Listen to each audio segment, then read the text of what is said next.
Hello everyone, कैसे आप सब। आई नो आपका प्रिपरेशन अच्छा जा रहा होगा और आप बहुत अच्छा रिजल्ट करने वाले हो। टेंशन नहीं लेना एग्ज़ाम के लिए, बहुत अच्छा प्रिपेयर किए हम लोग और बेस्ट करेंगे अपना, गिव अप नहीं करना है। बिना टाइम वेस्ट किए हम लोग स्टार्ट करते हैं अपने CMA इंटर के कैप्सूल्स को, जो आपको एग्ज़ाम के पहले काम आएगा, राइट। यानी कि अगर आप मेरा क्लास किए हुए और आपको ये कैप्सूल मिल गया, देन आपका जो रिवीजन होगा एग्ज़ाम देने के बाद वो बहुत ज़्यादा अच्छा होगा। तो starting with our first topic, जो हम लोग बिना टाइम वेस्ट किए शुरू करने वाले हैं, that is regarding director, right. Director से रिगार्डिंग हम लोग अपना ये टॉपिक चालू करने वाले हैं।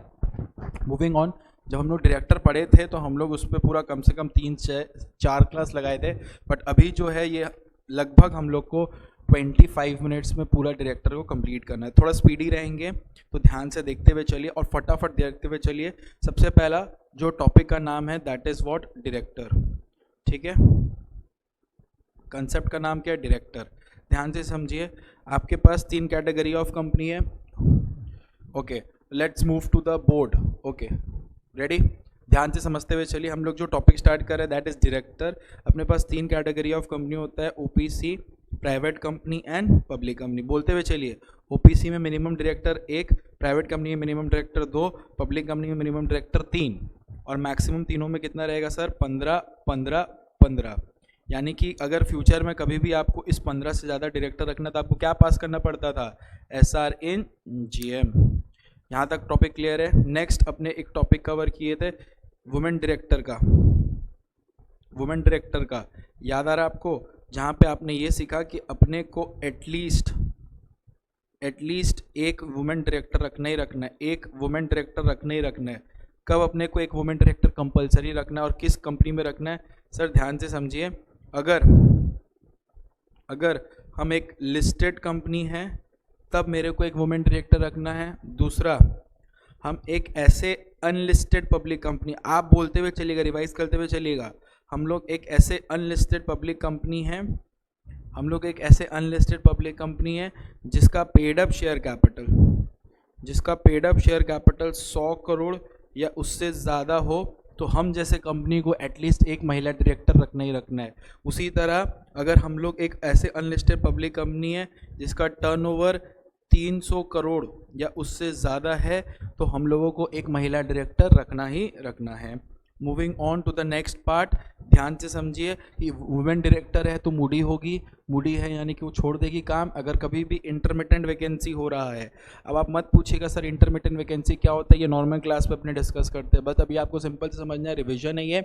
अगर हम लोग एक इंटरमिटेंट वैकेंसी में जा रहे हैं तो आप ध्यान से रखिए, जिस दिन वो वेकेंट हुआ वो जगह, यानी कि वुमेन डायरेक्टर जिस दिन आपके पोस्ट को छोड़ के गई, वहाँ से 3 मंथ्स और नेक्स्ट बोर्ड मीटिंग, वहाँ से 3 मंथ्स और next board meeting whichever is later, इन दोनों डेट में जो सबसे लेट डेट होगा उस दिन तक आपको एक महिला डायरेक्टर रखना है, यानी कि वुमेन डायरेक्टर आपको रख लेना है। क्लियर हुआ आपको, कोई डाउट नहीं है। आई होप सब हम विजिबल है क्लियरली, राइट।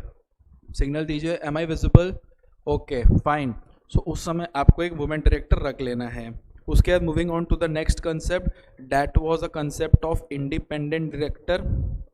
याद करिए, यहाँ पे भी अपने पढ़े थे कि अगर आप एक लिस्टेड कंपनी हो, अगर आप एक लिस्टेड पब्लिक कंपनी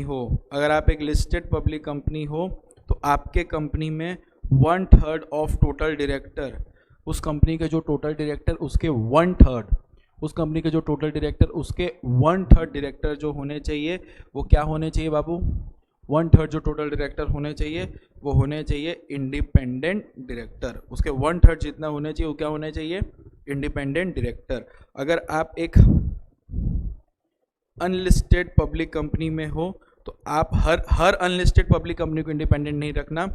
जो इस 3 कंडीशन में आता है, जो इस 3 कैटेगरी में आता है उसको इंडिपेंडेंट डायरेक्टर रखना पड़ेगा। जो इस 3 कैटेगरी में आता है उसको इंडिपेंडेंट डायरेक्टर रखना पड़ेगा। कौन कौन सर, ऐसा अनलिस्टेड पब्लिक कंपनी जिसका paid up share capital 10 crore या उससे ज़्यादा हो, 10 करोड़ और मोर। एक ऐसा पब्लिक कंपनी सर जिसका टर्नओवर कितना हो सर, 100 करोड़ या उससे ज़्यादा हो, 100 करोड़ और मोर। या फिर एक ऐसा पब्लिक कंपनी सर जिसका aggregate outstanding loan debenture and deposit, बोलिए aggregate loan debenture deposit exceed कर रहा है, एक्सीड, यहाँ पे देखिए 100 करोड़ इंक्लूसिव है, 10 करोड़ इंक्लूसिव या ज़्यादा, यहाँ पे एक्सीड कितना कर रहा हूँ 50 करोड़। इन कैटेगरी को 2 ठो रखना है, एटलीस्ट 2, और इस कैटेगरी में जो आए हैं उनको कितना रखना है 1/3, याद रहेगा आपको। तो अपने यहाँ पे 3 चीज़ कवर कर लिए। नंबर 1 हमने कवर किए कि कितना डायरेक्टर किस कंपनी में रखना है, उसके बाद अपने कवर किया वुमेन डायरेक्टर किसको रखना है, उसके बाद अपने कवर किए कि इंडिपेंडेंट डायरेक्टर किसको रखना है। Moving on to the next concept which deals with appointment of small shareholder director, which deals with what, appointment of small shareholder director, जिसका सेक्शन है सेक्शन 151। अब मेरा बात ध्यान से समझिए, पहले आपको समझना है कि स्मॉल शेयर होल्डर कौन होता है। Small share holder is a person जो शेयर होल्ड करता है of a face value not exceeding या फिर नॉट मोर देन, एक ऐसा शेयर होल्डर जो नॉट मोर देन 20,000 का शेयर होल्ड करता है, फेस वैल्यू नॉट एक्सीडिंग 20,000, उसको हम लोग स्मॉल शेयर होल्डर बोलते हैं। तो क्या ये स्मॉल शेयर होल्डर डायरेक्टर रखना कंपलसरी है? नहीं sir, small share holder director रखना कंपलसरी नहीं है, ऑप्शनल है, it is an optional conduct. कौन रखेगा सर? एक लिस्टेड कंपनी रख सकता है। कौन रख सकता है? Listed company. लिस्टेड कंपनी चाहे तो एक स्मॉल शेयर होल्डर डायरेक्टर रख सकता है। सर ये कब रखेगा? देखिए, either in its own motion जिसको हम लोग बोलते हैं suo motu, either in its own motion जिसको हम लोग बोलते हैं सुओ मोटो, अगर उसको लगा कि हमको खुद से रखना है तो वो खुद से चल के रख सकता है, या फिर ध्यान से सुनिए, या फिर उसको नोटिस दिया गया है। नोटिस कौन दिया है सर? ऑब्वियस सा बात है, स्मॉल शेयर होल्डर डायरेक्टर ही नोटिस दिए गए हैं, ठीक है। और जो नोटिस देने वाला है कौन दे रहा है? स्मॉल शेयर होल्डर, और वो स्मॉल शेयर होल्डर होने चाहिए 1000 और 10% of total number of such small share holder which ever is lower. यानी कि ध्यान से सुनिए, अगर हम लोग स्मॉल शेयर होल्डर का बात कर रहे हैं तो लिस्टेड कंपनी पे क्या रखना कंपलसरी नहीं सर, ऑप्शनल है। रखेगा कैसे? आइदर वो खुद से रख सकता है जिसको हम लोग सुओ मोटो बोलते हैं, या फिर वो अगर खुद से रखना नहीं चाहता तो स्मॉल शेयर होल्डर ही लोग नोटिस देंगे कंपनीज को कि भाई तुम प्लीज़ रख लो, प्लीज़ तुम रख लो। क्या रख लो? स्मॉल शेयर होल्डर को। कितना रखो? कौन दे रहा नोटिस? Small share holder. लेकिन सब हिंदी चिंदी कोई भी बोलेगा रखने, रख लेंगे? नहीं sir, 1000 small share holder request करे या फिर 1/10 of total small share holder में से जो अमाउंट लोअर होगा उनका बात, अगर उनके तरफ से नोटिस आए तो हम लोग रख लेंगे स्मॉल शेयर होल्डर को। क्लियर हुआ अच्छी तरह से? अब देखिए नेक्स्ट, इसी को डिस्कस करते हैं फर्दर, ध्यान से सुनिए। अब ये लोग जो पीरियड है ये कितना समय के लिए आता है? They are appointed for 3 years, ठीक है। और ये रीअपॉइंटमेंट नहीं हो सकता जब तक इनका 3 years का कूलिंग पीरियड ख़त्म ना हो जाए। क्लियर हुआ? ये अपॉइंट भी होते हैं 3 years के लिए और 3 साल का कूलिंग पीरियड ख़त्म होने के बाद ही अपॉइंट हो सकते हैं, ठीक है।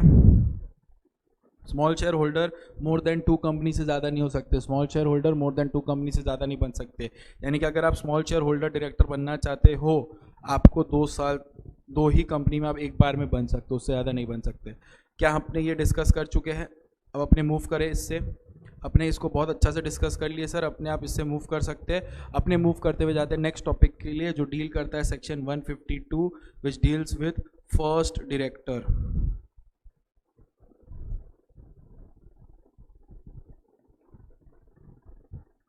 सर इसका मतलब क्या? फर्स्ट डायरेक्टर का मतलब क्या? फर्स्ट डायरेक्टर मतलब कंपनी के फर्स्ट डायरेक्टर कौन रहेंगे? सर ध्यान से सुनिए, फर्स्ट डायरेक्टर वही रहेंगे जिनका नाम आर्टिकल ऑफ एसोसिएशन में लिखा हुआ हो। जिनका नाम आर्टिकल ऑफ एसोसिएशन में लिखा हुआ रहेगा वही अपने कंपनी के क्या रहेंगे? First director. Come on guys, pump up. वही अपने कंपनी के क्या रहेंगे? फर्स्ट डायरेक्टर, जिनका नाम आर्टिकल में लिखा हो। या फिर वो लोग रहेंगे, यानी कि अगर आर्टिकल साइलेंट है, आर्टिकल में कुछ नहीं लिखा है, तब कौन रहेंगे? वो लोग रहेंगे जो फर्स्ट सब्सक्राइबर थे। First subscriber of what? First subscribers of memorandum of association. देखिए अगर आप एक पब्लिक कंपनी है तो मिनिमम मेंबर कितने चाहिए, 7। अगर आप एक प्राइवेट कंपनी है तो मिनिमम मेंबर कितने चाहिए, 2। तो अगर आर्टिकल ऑफ एसोसिएशन में कुछ भी नाम नहीं लिखा हुआ है, साइलेंट है, तो जितने भी फर्स्ट सब्सक्राइबर है वो सारे के सारे फर्स्ट डायरेक्टर अपॉइंट कर दिए जाएंगे till the first directors are duly appointed. I hope आपको अच्छी तरह से समझ आ रहा हो और आप एंजॉय कर रहे हो। देखिए मैं बार बार बोल रहा हूँ, ये रिविजनरी लेक्चर है, आपको टाइम वेस्ट नहीं करना, फटाफट सुनना और आगे बढ़ना है। नेक्स्ट क्लियर हुआ। नेक्स्ट अपने स्टार्ट करते हैं सर्टेन टाइप्स ऑफ डायरेक्टर, जिसमें से सबसे पहले मैं आपको समझा देता हूँ एक टॉपिक जिसका नाम है रोटेशनल डायरेक्टर। जिसका नाम क्या है, रोटेशनल डायरेक्टर। ये टॉपिक बहुत सिंपल है। ये बोल रहा है कि अपने पढ़े थे अड्डा में एक पॉइंट था, appointment of director in place of retiring director. Appointment of director in place of retiring director, उसमें अपने क्या पढ़े थे कि जब एक कंपनी में एक डायरेक्टर आता है, नेक्स्ट ईयर वो डायरेक्टर रिटायर भी हो सकता है। तो सपोज करिए अपने अगर डायरेक्टर का बात करें तो इसमें आपको ध्यान से समझना है रोटेशनल डायरेक्टर में कि रोटेशनल डायरेक्टर कौन होता है, जो टोटल नंबर ऑफ डायरेक्टर होता है जिसको हम लोग 2/3 बोलते हैं, उसमें से हर साल जो 2/3 टोटल डायरेक्टर में से 2/3 जो आएगा उसी को हम लोग क्या बोलते हैं, रोटेशनल डायरेक्टर। उसी को हम लोग क्या बोलते हैं, रोटेशनल डायरेक्टर। एक रूल है कि हर साल कुछ डायरेक्टर आएंगे, कुछ डायरेक्टर जाएंगे। तो आपके कंपनी के जितने भी टोटल डायरेक्टर उसके 2/3 क्या कहलाएंगे, रोटेशनल डायरेक्टर। अच्छा, इस टोटल डायरेक्टरशिप में आप लोगों को कुछ कैटेगरी को इंक्लूड नहीं करना है। नंबर 1, कोई भी तरह के अगर इंडिपेंडेंट डायरेक्टर हुए वो टोटल डायरेक्टर में इंक्लूड नहीं होंगे। कोई भी तरह के अगर स्मॉल शेयर होल्डर डायरेक्टर हुए वो भी इंडिपेंडेंट डायरेक्टर ही माने जाते हैं और वो टोटल डायरेक्टर में इंक्लूड नहीं होंगे। कोई भी तरह के नॉमिनी डायरेक्टर हुए तो वो भी वो टोटल डायरेक्टर में इंक्लूड नहीं होंगे। और ऐसे डायरेक्टर जिनको कोर्ट भेजता है अपॉइंट करके, उनको भी आप टोटल डायरेक्टरशिप में इंक्लूड नहीं करेंगे। तो इस कैटेगरी को एक्सक्लूड करने के बाद जितना भी आपका टोटल डायरेक्टर आया उसका आप 2/3 करोगे, उसको हम लोग बोलेंगे रोटेशनल डायरेक्टर। उस रोटेशनल डायरेक्टर जो अमाउंट आया रोटेशनल डायरेक्टर का, सपोज करिए रोटेशनल डायरेक्टर का अमाउंट आया है, सपोज कर लीजिए आप 10, तो इस 10 का 1/3 क्लियर हो रहा है अच्छी तरह से, इस 10 का 1/3 वो रिटायर होगा एवरी ईयर। समझ आ रहा है। अच्छा, जब टोटल डायरेक्टर का 2/3 करेंगे, अगर कोई डेसिमल में आया तो यहाँ पे आपको करना है अपर राउंडिंग ऑफ, और यहाँ पे आपको करना है जो नॉर्मल मैथमेटिकल राउंड ऑफ होता है, नॉर्मल राउंडिंग ऑफ। क्लियर हुआ अच्छी तरह से। तो आपको ध्यान देना है कि आप इसको कैसे कंसिडर करोगे। क्लियर हुआ, आप इसमें गड़बड़ नहीं कर सकते। तो देखिए टोटल डायरेक्टर का 2/3 क्या रहेगा, रोटेशनल डायरेक्टर, और 1। देखिए मेन बात यह है कि वो लोग आपसे कभी भी कैलकुलेशन नहीं पूछेंगे। अपने को बस ये याद रखना है कि रोटेशनल डायरेक्टर क्या होता है। टोटल डायरेक्टर का जो 2/3 पार्ट रहता है उसको अपने रोटेशनल डायरेक्टर बोलते हैं। Out of such rotational director 1/3 are liable to retire every year. 1/3 जो रहता है वो रिटायर होगा every year. Proceeding with next topic जो अपना है, जैसे कि आपने देखा हम लोग ने सारा रोटेशनल डायरेक्टर को कवर कर लिया है। अब अपने कवर करने वाले next topic of director, that is called additional director. Additional director. अब देखिए एडिशनल डायरेक्टर क्या रहता है। देखिए एडिशनल डायरेक्टर को अपॉइंट करने के लिए सबसे पहले article of association must permit. दूसरा, इस डायरेक्टर को अपॉइंट करने के लिए आपको BR एट BM पास करना पड़ेगा। ठीक है, एडिशनल डायरेक्टर को अपॉइंट करने के लिए। अब ये जो एडिशनल डायरेक्टर होते हैं ये ऐसे डायरेक्टर होना चाहिए, they must be such director who have not failed to get appointed in general meeting, who has not failed। यानी कि ध्यान से सुनिए, ये इंसान है जिसका नाम राजू है, इसको हम लोग जनरल मीटिंग में इंट्रोड्यूस किए और बोले प्लीज़ आप लोग सब इसको मिल के डायरेक्टर बना दीजिए। राजू रिजेक्ट हो गया जनरल मीटिंग में, यानी कि कोई भी लोग इंटरेस्टेड नहीं थे इसको बनाने के लिए। अब हम क्या किए, हम एज अ डायरेक्टर है, हम सोचे कि ठीक है तुम जनरल मीटिंग में डायरेक्टर नहीं बना, एक काम करते तुमको एडिशनल डायरेक्टर बनाते। क्योंकि एडिशनल डायरेक्टर बनाने के, देखिए एक डायरेक्टर को अपॉइंट करने के लिए हम लोग को पास करना पड़ता है OR इन GM। क्लियर है। लेकिन क्योंकि राजू जो है वो OR इन GM में पास नहीं हो पाया, यानी कि उसको डायरेक्टर बनने से कोई अलाउ कर नहीं किया, यानी कि मना कर दिया, लोग मना कर दिया कि तुम डायरेक्टर नहीं बनेगा रे। उसको मना कर दिया कि तुम डायरेक्टर नहीं बनेगा। इन दैट केस क्या होगा, सुनिए, इन दैट केस क्या होगा, एकदम क्लियर कंसेप्ट है सर, क्योंकि ये जनरल मीटिंग में रिजेक्ट हो गया है, उसको आप एडिशनल डायरेक्टर नहीं बना सकते, क्योंकि एडिशनल डायरेक्टर के प्रोविजन में सेक्शन 161 के प्रोविजन में ये लिखा है कि आर्टिकल परमिट होना चाहिए, बोर्ड रेजोल्यूशन पास होना चाहिए, और साथ ही साथ वो फेल नहीं होना चाहिए to be appointed in a general meeting.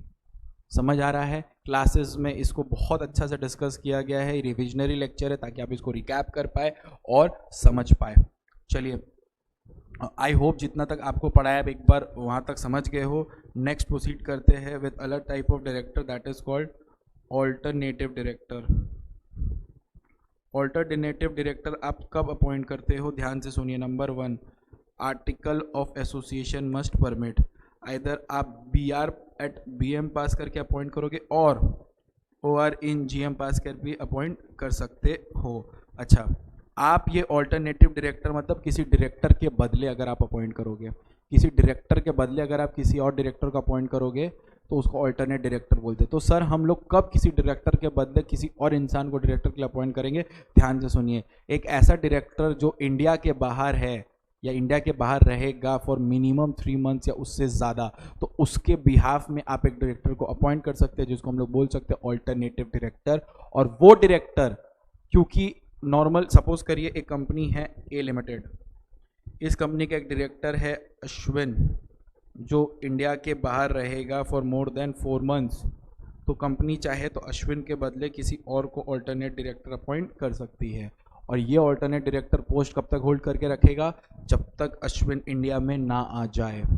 Clear है? अच्छा, एक टॉपिक आपसे डिस्कस करना भूल गया मैं, वो जो अपने एडिशनल डायरेक्टर अपॉइंट कर रहे थे वो कब अपॉइंट करेंगे sir, article must authorise BR at BM and such director does not fail to get appointed in the general meeting. और अच्छा चीज़ ये है कि वो कब तक होल्ड करेगा, नेक्स्ट AGM तक, नेक्स्ट AGM तक, आपका जब नेक्स्ट एनुअल जनरल मीटिंग है तब तक, या फिर due date whichever is earlier, ठीक है, या ड्यू डेट जो पड़ रहा है। सपोज करो AGM हो जाना चाहिए था 6 सितंबर को, ड्यू डेट है ये, AGM हो रहा है सपोज करो 12 नवंबर को, तो कब रिटायर कर जाएगा, 30 सितंबर को।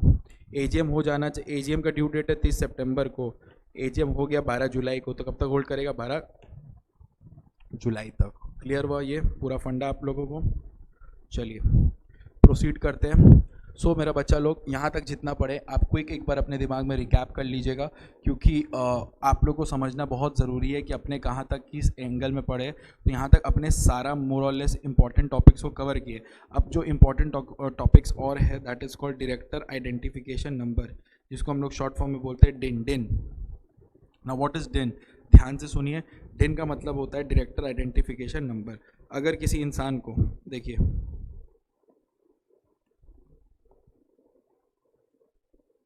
सपोज करिए ये एक इंसान है, इसको किसी कंपनी में डायरेक्टर बनना है, इसको किसी कंपनी में क्या बनना है, डायरेक्टर। हमको प्रॉब्लम नहीं है वो डायरेक्टर बने, कोई प्रॉब्लम नहीं है, लेकिन उसको डायरेक्टर बनने के लिए उसको एक चीज़ लेना पड़ेगा, दैट इज़ कॉल्ड व्हाट, डिन। दैट इज़ कॉल्ड व्हाट, डिन। अगर वो डिन लेगा तभी वो डायरेक्टर बन सकता है, नहीं तो वो डायरेक्टर नहीं बन सकता। तो देखिए नॉर्मल अगर आप एक नए कंपनी में डायरेक्टर बनना चाहते हो तो आप स्पाइस प्लस के थ्रू भी कर सकते हो, लेकिन आप एक नॉर्मल इंसान, आपको डिन बनना है, डिन अप्लाई करना है, तो अप्लाई करने से पहले जिस कंपनी में आपको डायरेक्टर रखने के लिए प्रपोज कर रहा है, सपोज करो ABC लिमिटेड आपको डायरेक्टर बनाना चाहता है, तो वो लोग पहले बोर्ड रेजोल्यूशन पास करेगा, तो उस बोर्ड रेजोल्यूशन का कॉपी लेके आपको आना पड़ेगा डिन के अप्लाई के लिए। क्योंकि अगर आप डिन के लिए अप्लाई करोगे तो आपको डिन के लिए अप्लाई करना है in form number DIR3। DIR3 जब आप भरोगे तो उसके लिए आपको कुछ फीस देना पड़ेगा, साथ ही साथ कुछ डॉक्यूमेंट देना पड़ेगा। नंबर 1 फोटोग्राफ, नंबर 2 एड्रेस या फिर residential proof, number 3 copy of BR at BM, यानी कि जिस कंपनी में आप बन रहे हो, जिस कंपनी में आप बन रहे हो उस कंपनी में, उस कंपनी का जो बोर्ड रेजोल्यूशन पास किया उसको लेकर आपको आना पड़ेगा। अब ध्यान से सुनिए, जब आप ये सारा एप्लीकेशंस अलॉन्ग विथ फीस जमा करते हो तो सेंट्रल गवर्नमेंट उसको गो थ्रू करता है, ठीक है। गो थ्रू करने के बाद सेंट्रल गवर्नमेंट के पास जो आप आए हो वो आपको दिन अलॉट कर देगा, अलॉट दिन विद इन 30 डेज। कब तक अलॉट कर देगा? With in 30 days. क्लियर हुआ? आपको दिन वो अलॉट कर देगा विद इन 30 डेज। क्लियर हुआ? अब ध्यान से सुनिए, 30 डेज में आपको अलॉट किया, आपको 2 और फॉर्म जमा करना है, 2 फॉर्म आपको जमा करना है। एक फॉर्म आपको जमा करना है DIR 3B और DIR 3C, DIR 3B और DIR 3C। I would request आप वीडियो को पॉज करिए और मेरे को बताइए DIR 3B और 3C कितना देर में देना है। Come on guys, video pause करिए, समझिए क्या बोल रहे हैं, फिर सोचिए। तब तक मैं डाउट सॉल्व कर लेता हूँ जो क्लास में मौजूद है। कम ऑन गाइस, बोलिए DIR 3B कब फाइल होता है सर? देखिए सर, आपको हम एक अच्छा चीज़ बता रहे हैं। आप देखिए, किसी एक इंसान को दिन चाहिए तो क्या फाइल करेगा? DIR 3। ठीक है, जब वो DIR 3 फाइल कर रहा है उसके साथ साथ वो क्या फाइल करेगा? Number 1 sir, copy of BR@BM, जहाँ पे वो डायरेक्टर बन रहा है जिस कंपनी में, उसका बोर्ड रेजोल्यूशन।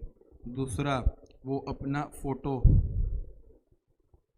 तीसरा, वो अपना जितना भी तरह का एड्रेस प्रूफ है, रेसिडेंस प्रूफ है सारा, और अपने सिग्नेचर को ड्यूली वेरीफाई करवाएगा, साथ ही साथ कुछ फीस भी देगा। जैसे ही DIR 3 फाइल करेगा ये, अच्छा DIR 3 फाइल किया वो सेंट्रल गवर्नमेंट को, अब सेंट्रल गवर्नमेंट अलॉट करेगा दिन, कितना दिन में? With in 30 days. सपोज करो सेंट्रल गवर्नमेंट दिन दे दिया, सेंट्रल गवर्नमेंट दिन दे दिया, ठीक है, तो जिस दिन इसको दिन मिला है ये इन्फॉर्म करेगा कंपनी को, जिस कंपनी में ये डायरेक्टर बनना चाहता है उसको इन्फॉर्म करेगा विद इन 30 डेज। ठीक है, अब कंपनी इन्फॉर्म करेगा ROC को विद इन 15 डेज। तो सर, जब एक इंसान जो डायरेक्टर बन रहा है वो कंपनी को इन्फॉर्म करता है कि दिन मिल गया, वो यूज़ करता है DIR 3B, form number DIR 3B, यानी कि जो इंसान डायरेक्टर बन रहा है वो कंपनी को इन्फॉर्म करने के लिए फॉर्म यूज़ करता है DIR 3B। उसी तरह कंपनी जब ROC को बताता है तो वो फाइल करता है DIR 3C। भाई इससे अच्छा नहीं हो सकता दिन का एक्सप्लेनेशन। तो अभी अपने क्या क्या पढ़ लिए? आपने अभी तक पढ़ लिए कि सेक्शन 149 में वुमेन डायरेक्टर कौन होंगे, इंडिपेंडेंट डायरेक्टर कौन होंगे, वैकेंसी क्या होगा, उसका सारा डिटेल्स पढ़ लिए। In next video will move through the basic another question of director parts that will deal with qualification and disqualifications, disqualification of directors, duties of director, यानी कि section 164, 166, 167 vacations, ये सब important topic अपने discuss करेंगे। Till then keep learning, thank you so much.